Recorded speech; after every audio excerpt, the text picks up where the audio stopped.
రామ్మోహన్ గారు, ఇప్పుడు ప్రధానంగా వస్తున్నటువంటి ఒక కామెంట్ మీ ప్రభుత్వం మీద, అభయహస్తం కార్యక్రమం ఈరోజు ముగిసింది. ప్రజల నుంచి పెద్ద ఎత్తున విజ్ఞాపనలు వచ్చాయి. దానిలో 1,08,00,000 విజ్ఞాపనలో ప్రధానంగా వచ్చినవి, ఒకటి ఇందిరమ్మ ఇళ్లకు సంబంధించింది, రెండవది రేషన్ కార్డులకు సంబంధించిన వ్యవహారం.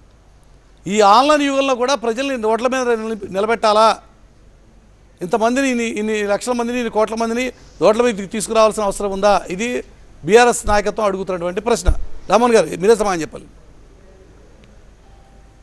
మురళి గారు, ఎంతో పారదర్శకంగా అప్లికేషన్లు కూడా మేమే ప్రింట్ చేసి, ప్రతి 100 ఇండ్లకు ఒక అధికారిని అపాయింట్ చేసి, ప్రతి 100 అప్లికేషన్లకు 150 అప్లికేషన్లు ఇచ్చి, ఇంటింటికి అప్లికేషన్ ఒక రోజు ముందే వాళ్ళకి ఇచ్చి, వాళ్ళ జతపరచాల్సిన సర్టిఫికేట్స్ కూడా enclosures only Aadhaar card, ration card ఉంటే జతపరచండి, లేకుంటే తెల్లకాయ మీద దాన్ని కూడా దరఖాస్తు చేయండి స్పెషల్ కౌంటర్లో.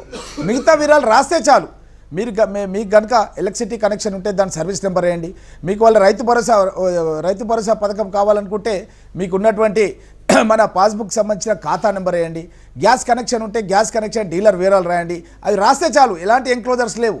గ్రామ సభ పెట్టి ప్రతి ఒక్క గ్రామం లోపల ఒక సర్పంచ్ అధ్యక్షతన అందరు సర్పంచులు, మండలాధ్యక్షులు చెప్తున్నారు, మా యొక్క 5 ఏళ్ల కాల పరిమితిలో ఇలాంటి కార్యక్రమం మేము చూడలేదు, మేము అప్పుల పాలైపోయినామని చెప్పి ఎక్కడికి పోయినా సరే సర్పంచులు, స్థానిక ప్రజాప్రతినిధులు చెప్తున్నారు.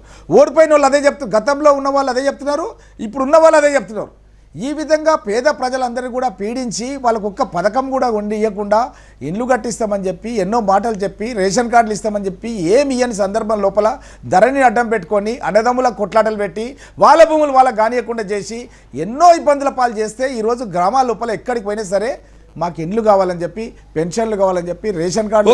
కాంగ్రెస్ పార్టీకి ప్రజలు మ్యాండేట్ ఇచ్చారు, కాదంటలేదు రామ్మోహన్ గారు. కాంగ్రెస్ పార్టీకి ప్రజలు మ్యాండేట్ ఇచ్చారు, కాంగ్రెస్ పార్టీని నమ్మారు, ఓట్లేశారు. ఇప్పుడు ఓట్లేసిన తర్వాత మీరు ప్రజల నుంచి విజ్ఞాపనలు తీసుకున్నారు. ఇవన్నీ ఏం చేస్తారు?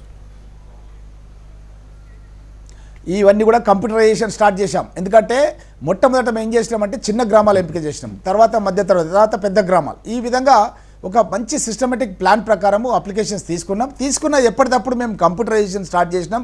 ఇప్పుడు కంప్యూటరైజేషన్ అయిన తర్వాత ఏ పథకానికి ఎంతమంది అప్లికేషన్ చేసిండ్రు దానిపైన స్క్రూటనీ చేస్తాం. ఎవరికి దానికి అర్హత ఉంది, ఎవరికైనా ఇల్లు ఉందా లేదా, సమాజంలో అట్టడుగు వర్గాల వాళ్ళకి మేము ఈ సంక్షేమ పథకాలు అందించాలన్నది మా ముఖ్యమంత్రి గారి సందేశంలో చదివి వినిపించడం ప్రజలకు గ్రామ సభలో. దానికి కట్టుబడి ఉంటాం. తప్పకుండా గ్రామాల లోపల ఇందిరమ్మ కమిటీలు వేస్తాం. ఆ ఇందిరమ్మ కమిటీ ఆధ్వర్యం లోపల ప్రతి గ్రామానికి 5 మందిని వేసి గ్రామాల లోపల మొత్తం కూడా వెరిఫికేషన్ చేపించి, ఆ వెరిఫికేషన్లో ఎవరైతే సమాజంలో చాలా నిస్సహాయులు, అత్యంత పేదవాళ్ళు, ఎస్సీలు, ఎస్టీలు, బీసీలు, మైనార్టీలు ఉంటారు కదా, వాళ్ళని సెలెక్ట్ చేసి వాళ్ళకు మేము ఈ యొక్క సంక్షేమ పథకాలు అందించడానికి అని చెప్పి మేము కృషి చేస్తున్నాం. ముఖ్యంగా ఒక్కసారి సంజయ్ గారు ఆలోచించాలి. గతంలో కేంద్రంలో కాంగ్రెస్, రాష్ట్రంలో కాంగ్రెస్ ప్రాసెస్ మొదలు పెట్టాము. ఆ క్రమంలో 1,08,00,000 అప్లికేషన్లు వచ్చినాయి. ప్రజల్లో ఆ స్థాయిలో ఈరోజు ఆకాంక్ష ఉంది. అది నెంబర్ రూపంలో రిఫ్లెక్ట్ అయింది. ఇది అధికార కాంగ్రెస్ పార్టీ మాట. ఏం చెప్తారు వాళ్ళకి?